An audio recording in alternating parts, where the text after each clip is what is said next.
there's like these different phases, and really when you're looking at the function of the medulla, um, it helps facilitate the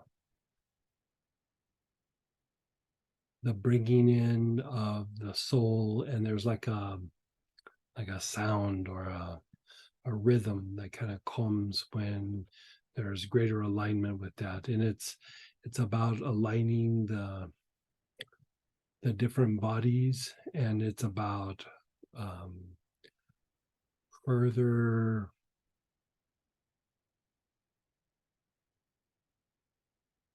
like purifying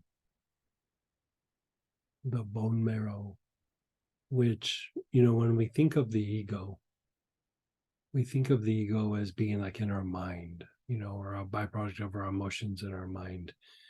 But really, the ego is probably more a byproduct of the quality of our blood, or more importantly, our bone marrow, because there's so much information and imagery that's in the blood and the bone marrow that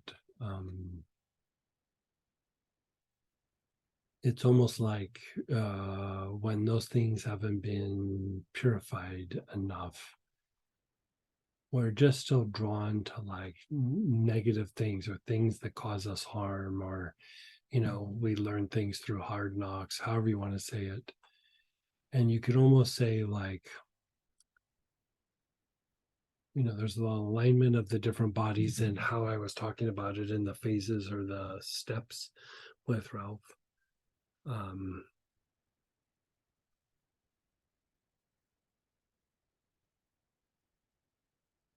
I would say two things about the medulla. I mean, we're going to say more than that in the class, but 2 points. And one is, it's almost like your inner altar, like, the altar where you're going to make something happen, you're going to bring something in. And depending on what you have on your altar is what you're attracting and bringing in. Your medulla is a lot like that. Like however the medulla has been prepped or not prepped, kind of dictates almost like an inner quality within you.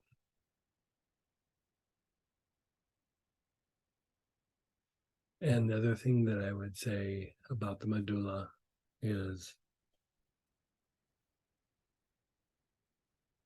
your effectiveness of dissipating karmic patterns or karmic imagery is dictated on how well the medulla is esoterically functioning, not physically functioning, esoterically functioning. And so,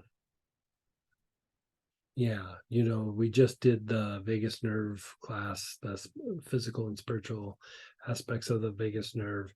That really laid a lot of groundwork. This class is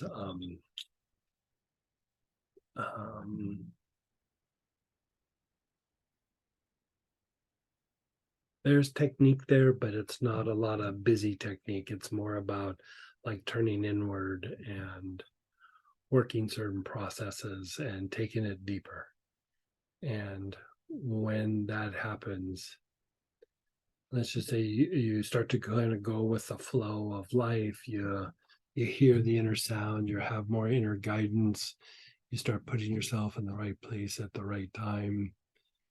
Things are not just aligning in your energy body and your emotional body and your mental body, but even with the environment, everything's like aligning.